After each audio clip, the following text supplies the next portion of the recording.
Hi, my name is Noshirwan Bulus, and today I am joined with Mr. Kashif Sultan, who is the Principal Solicitor at Sultan Legal Australia. Hi, Mr. Kashif. How are you doing today? Hi, I'm good. How are you? I'm good, thank you. आज के podcast में हम mister Kashif के साथ different legal matters के ऊपर बात करेंगे, जिसके अंदर फैमिली लॉ, इमिग्रेशन लॉ और क्रिमिनल लॉ के बारे में बात की जाएगी।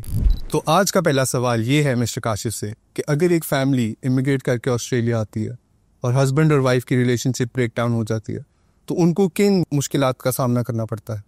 ऑस्ट्रेलिया आके जब फैमिलीज़ के अंदर ब्रेकडाउन हो जाए तो दोनों हस्बैंड एंड वाइफ को काफ़ी मुश्किलात का सामना है। जैसे कि उनको सबसे पहले डिसाइड करना है कि हमने डाइवोर्स लेनी है। अगर तो डाइवोर्स लेनी है तो उसके लिए उनको 1 साल का सेपरेशन पीरियड शो करना होता है। उसको शो करने के लिए उनके पास 2 तरीके, या तो वो अपनी अकोमोडेशन सेपरेटली शो कर दें, या अगर अंडर वन रूफ पे रह रहे तो उस तरीके से भी उनकी सेपरेशन इस्टेब्लिश की जा सकती है। उसके बाद उनको अगर तो बच्चे हैं तो बच्चों की पेरेंटिंग प्लान बनाना पड़ता है, और उसके अंदर किस पेरेंट के पास बच्चा रहेगा और दूसरे पेरेंट को वो कब कब मुलाकात हो सकती है। इन चीज़ों को दोनों पेरेंट्स ने आपस में डिसाइड करना होता है। और इस चीज़ में सबसे इम्पॉर्टेंट बात यह है कि दोनों पेरेंट्स को इस चीज़ को इम्पोर्टेंस देनी है कि बच्चे के वेलफेयर को कंसिडर करते हुए आपस में पेरेंटिंग प्लान बना लें। तो उसी कपल को और कौन से एरियाज एड्रेस करने पड़ेंगे फाइनेंशियली, अगर उनकी प्रॉपर्टी अब्रॉड है या उस तरह की सर्कमस्टांसेस में? Financial aspects of the relationship have all to be decided as well. तो उसमें ऐसे होता है कि दोनों मियाँ बीवी के जितने भी एसेट्स हैं, whether they are in Australia और overseas, they are accumulated and taken in a joint asset pool, और उसके हिसाब से फिर डिसाइड किया जाता है कि दी के रिलेशनशिप कितनी देर का है और दोनों की कंट्रीब्यूशन टुवर्ड द रिलेशनशिप कैसे रही है। उसके हिसाब से फिर उन दोनों के जो भी एसेट्स होते हैं उनको डिवाइड किया जाता है। That can be done out of court, but अगर दोनों मियाँ बीवी आपस में किसी सेटलमेंट पे नहीं पहुंच सकते तो फिर कोर्ट से रजू किया जा सकता है। इसी मैटर में अगर हस्बैंड और वाइफ की सिचुएशन और डिटीरियरेट होती है और डोमेस्टिक वायलेंस इनकॉर्पोरेट हो जाता है, तो वो सिविल मैटर है कि एक क्रिमिनल ऑफेंस है? डोमेस्टिक वायलेंस के जो मैटर्स होते हैं normally they come under civil, but अगर इसके अंदर किसी किस्म की फिजिकल अब्यूज अगर हो तो police has the powers to charge them under criminal as well, तो वो क्रिमिनल मैटर बन जाता है। नॉर्मली जिस अक्यूज के ऊपर जब चार्जेस लगते हैं तो उसके रिपरकशन बहुत ज़्यादा है आपके, that can impact your visa. तो इसके लिए मेरी एडवाइस ये होगी कि अगर ऐसे चार्जेस लग जाएं तो आपको लीगल एडवाइस ले लें। मज़ीद डोमेस्टिक वायलेंस पे बात करते हुए, अगर एक मर्द या हस्बैंड के ऊपर एलिगेशन लगता है डोमेस्टिक वायलेंस का, तो उस चीज़ से बचने के लिए वो क्या कर सकते हैं? नॉर्मली मैंने अपनी प्रैक्टिस में ये देखा है कि जी के ऑस्ट्रेलिया में डोमेस्टिक वायलेंस को काफ़ी अब्यूज़ किया जाता है, स्पेशली अगेंस्ट मेन। उसके बचने के लिए जो मर्द हजरात हैं उनको चाहिए कि वो सबसे पहले अपना एविडेंस बना के रखें। अगर उनके पास कोई मैसेजेस हैं उसका रिकॉर्ड रखें। साथ में उनको चाहिए कि वो अपने डॉक्टर से रजू करें और साइकोलॉजिस्ट के पास जाएं, अपनी रिपोर्ट बना के रखें, और मज़ीद इंफॉर्मेशन के लिए किसी लॉयर के पास भी जाके उनसे भी एडवाइस लें।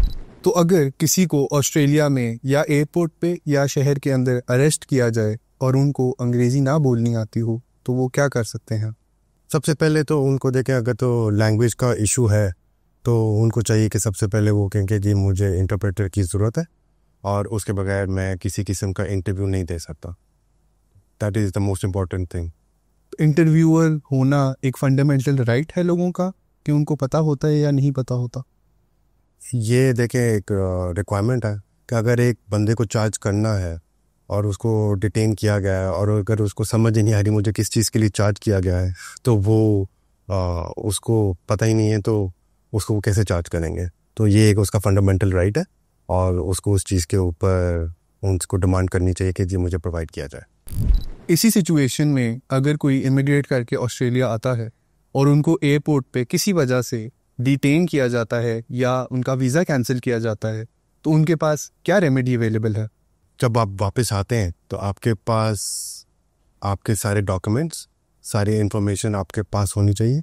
अगर तो आप स्टूडेंट वीज़ा पे, तो आपका पूरा स्टडी रिकॉर्ड होना चाहिए। आपके पास आपका कॉलेज की प्रॉपर COE होनी चाहिए। अगर आप किसी कोर्स में एनरोल्ड हैं उसका रिकॉर्ड हो। अगर आप एनरोल्ड नहीं है और अगर आप किसी और वजह से गए हैं तो आपके पास प्रॉपर जस्टिफिकेशन होनी चाहिए। सेकेंडली, आपके पास आपके रिकॉर्ड में ये भी होना चाहिए कि अगर आप किसी और अपने स्टूडेंट वीज़ा की कंडीशन तो ब्रीच नहीं कर रहे, अगर कर रहे हैं तो वो आपको उस चीज़ के ऊपर भी डिटेन कर सकते हैं। अगर आपको फ़र्ज़ करें डिटेन कर लिया गया है और आपको वो कहते हैं कि आप डिटेन्ड हैं और आपके लिए आपका इंटरव्यू किया जाएगा, तो आपको उसी पॉइंट के ऊपर उनको बता देना चाहिए कि मुझे लीगल एडवाइस की ज़रूरत है, और उनको आप कह सकते हैं कि जी मुझे लॉयर से एक्सेस प्रोवाइड किया जाए। इमिग्रेशन के वक्त जब इमिग्रेशन ऑफिसर आपका फ़ोन मांगता है तो आपको देना चाहिए या नहीं देना चाहिए? ऑस्ट्रेलियन बॉर्डर फोर्स के पास काफ़ी पावर्स हैं और वो अपनी पावर्स को यूज़ करते हुए आपका फ़ोन आपसे ले सकते हैं।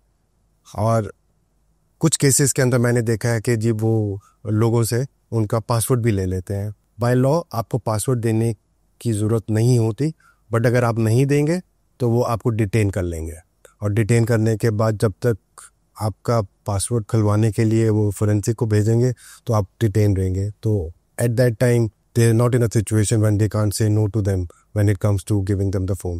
So ideally इस सिचुएशन में आपके फ़ोन में ऐसा डेटा या ऐसी इंफॉर्मेशन होनी नहीं चाहिए जो आपको किसी मज़ीद मुश्किलात में डाल सके।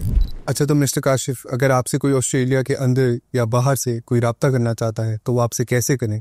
अगर कोई क्लाइंट हमें कांटेक्ट करना चाहता है तो वो हमारी वेबसाइट पे जाके हमारे से कंसल्टेशन बुक कर सकता है। मज़ीद इन्फॉर्मेटिव वीडियोस के लिए आप हमारा चैनल सब्सक्राइब कर सकते हैं, और अगर कोई आपका सवाल है तो आप कमेंट कर सकते हैं। Thank you. Thank you for your time today, Mr. Kashif. My pleasure. I hope the viewers found this video interesting. If you want more, please like, subscribe and share our channel. Thank you for your time.